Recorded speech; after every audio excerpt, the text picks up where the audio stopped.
Hello and welcome to Esther's Gardening Adventures. I'm Esther and today I am at my community garden plot number 2 that I'm renting. I'm renting 2 plots this year if you didn't see my video on it. And I'm going to show you one of the things I'm trying this year. Now that I have more space to grow things in, I get to try processes other than just straight winter sowing, and I'm going to show you one of them today. It's something called No Transplant Winter Sowing. And No Transplant Winter Sowing is a great way to start your seeds, especially for things that you don't feel like transplanting or if you know where you're going to put it in the garden. In the past, for me, my garden beds were just not ready to do no transplant winter sowing. There's a lot of things I had to do to them, so no transplant winter sowing was not an option for me. I'm in Maryland in Zone 7A in the US, and this basically involves using things like this plastic domes I got at the dollar store that has these holes for letting moisture in, but also you can close it off if it's going to be a freezing night. And admittedly, I've never grown carrots before, so I'm just starting off with them in the ground because I might as well test out this new process, right? This new experiment. So I'm going to be doing this thing where you put sort of a dome, or you can use any kind of plastic circular top that gives enough height for the seedlings to grow, at least 4 inches. And you put it on the ground, and I'll show you that. And then you lock it down somehow. I've got these old sort of rusted out hooks, and these have holes, so I'll be able to put them in the ground.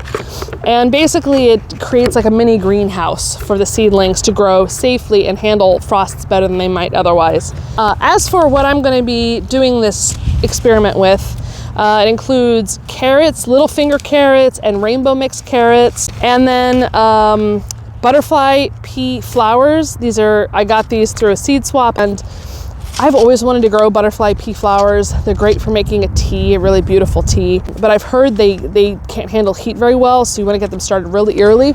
So I'm going to try, and they vine, so I'm going to try planting them here and using this process to see if I can get them going and get some good flowers out of them, because I've heard people say they just don't get them, the flowers go to seed or just don't do well once the heat comes on. Let me get clearing these 2 beds before I go any further.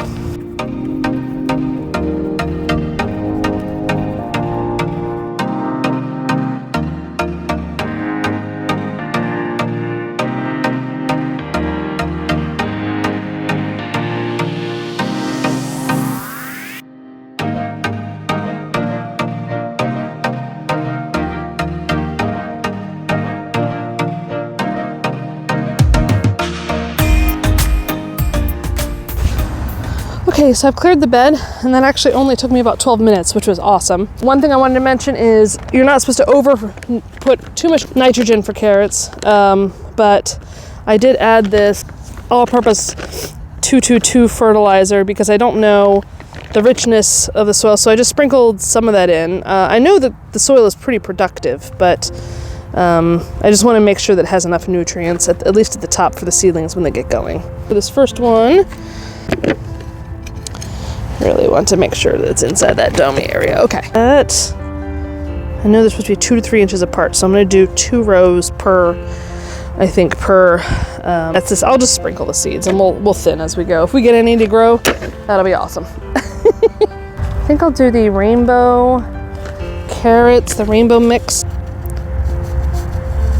Very careful not to do too many in one spot, because I don't want to waste a lot of carrot. Oh, there's a lot.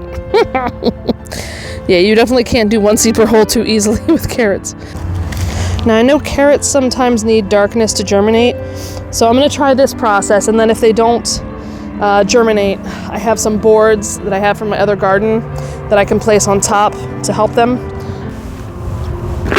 So I'll do 2 rows here again. Sprinkle a few more of these beautiful seeds.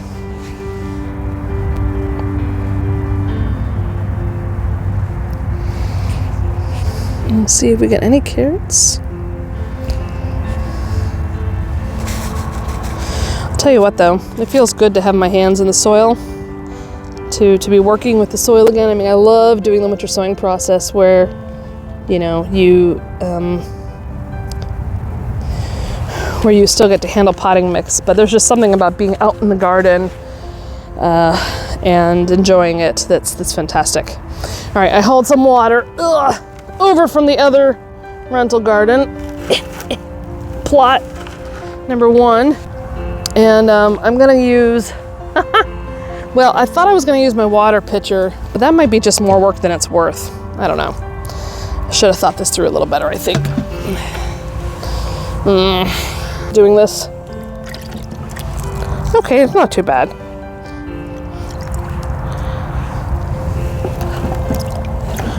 I'm gonna try to wet the whole area before I put this, before I close up, cover them back up. No. Wait, let me cover these up now. Cover you girls up. And now, all right, next.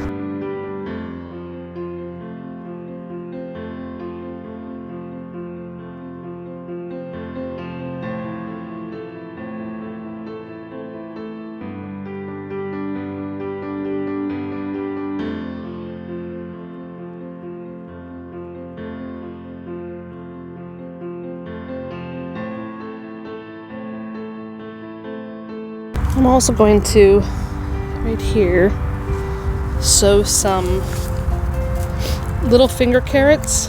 There's 2 rows here, and I'm going to put a board on top of them after I get them wet.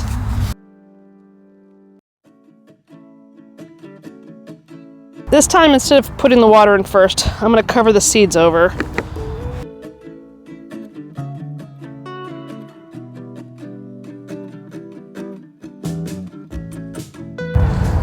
Okay, now for the butterfly peas. I'm gonna kind of mark the spot with the circle. How much spacing do I need to do?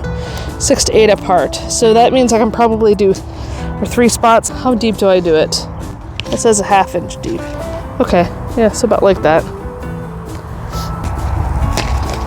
Oh, those are pretty seeds, look at them.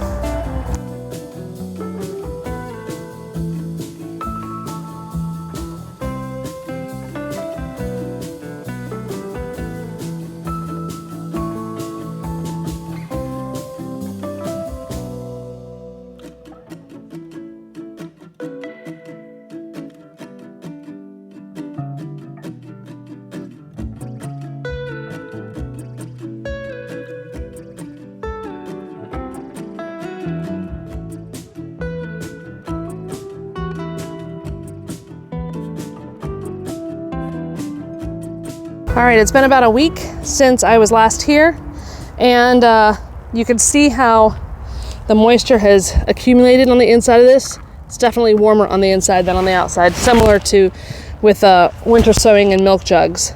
So with No Transplant Winter Sowing, seems to be doing well. I did check in the jugs and I didn't see any sprouts. I also checked under the board and I didn't see anything immediately. But that's fine.